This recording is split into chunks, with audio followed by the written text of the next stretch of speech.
My name is Jon Rosenthal. I'm your Democratic candidate for state representative in House District 135.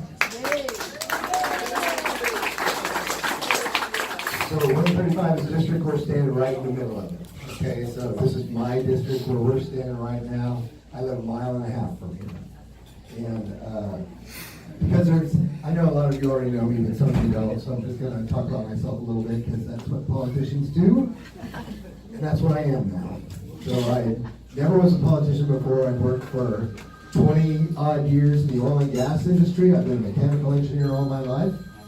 And after the 2016 election, I was distraught and dismayed like a lot of you were. And once that administration took hold, I couldn't just complain about it. I couldn't sit at home and bitch to my Republican friends about how awful they were. So I started an indivisible group that became Indivisible for Texas District 7. And we have promoted progressive candidates. Now Lizzie Fletcher is our lady. We also opposed John Culberson. So I believe that candidate forums and stuff like that, so I became politically involved. And that's when I found out about the Texas legislature and my misrepresentative from this district. When I found out that he was going to run unopposed, I was like, someone's got to do it. Someone's got to stop this. I don't think that I need to mention his name or talk about it, but if you're like me, you're sick of politicians who serve big money interests. You're sick of politicians who use their position to line their own pockets. So I decided to run in this race so I could represent the people of my district where I live, so that we could do better for our public schools in Texas. I agree with Dr. Fred's remarks a little bit about the funding of the schools. We are the second wealthiest state in the union. We are number 43 of what we spend per student in our public schools. It's beyond comprehension. It is the #1 responsibility of the state government is to educate our children, to educate all of our children. Okay? Education is the great neutralizer. It's the great equalizer. If you want to break down systemic racism and those systems and structures falter in the face of education, that is the great neutralizer. We need to provide a great education for all of our kids, no matter where they're from. All right?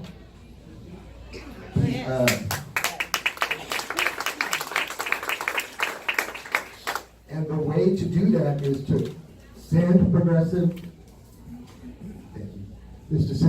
candidates, to send progressive lawmakers to Austin to change the rules. The state relies too heavily on our income taxes from individual and small businesses, and they grant a massive loophole for the income taxes for major corporations with large facilities and skyscrapers, right? Simply by closing one loophole, we can bring $5 billion a year or more. That's a conservative estimate. $5 billion a year additional into a $50 billion a year school budget. That's a 10% increase without raising our taxes. It's the way to do it. I was hoping that would get a response.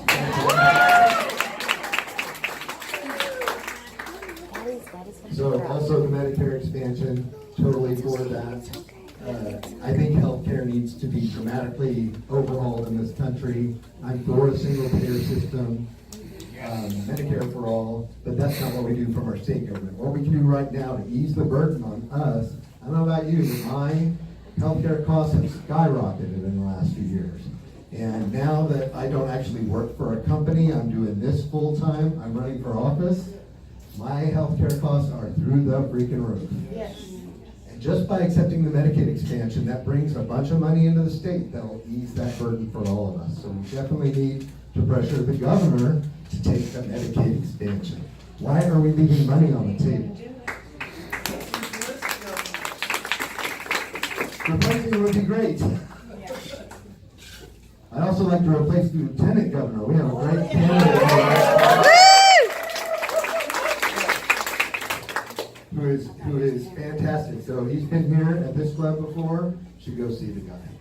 Okay, and then I definitely want to engage the state legislature in criminal justice reform. That's my number 3. So it's education, it's healthcare, and women's access to healthcare, sorry. So that's part of the same thing. We have, as a direct result of oppressive policies of this government, this state legislature, we have one of the highest, actually the highest maternal mortality rate in the country. Not only is it the highest overall, it's twice as much when you look at women of color. So those communities are most dramatically affected by this state's failure to provide access to health care and women's health services. All right, so I want to talk just a little bit about where we're at with the campaign. For those of you that know,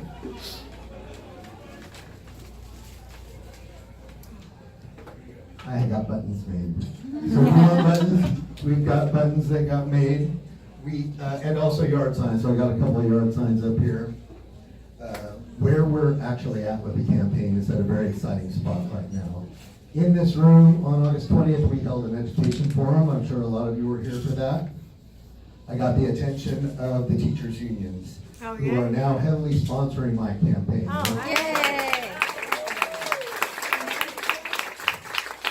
Heavily sponsored, so that means, you know the song, send lawyers, guns, and money, the shit has hit the fan? Well, the shit is hitting the fan in House District 135. All right. So not only are they providing me an office space to use with the Cy-Fair Teachers Union office, but they're bringing political help, a little consultant for the first-time candidate who doesn't really know that much about politics. They're providing some volunteers who are going to canvass in our district, and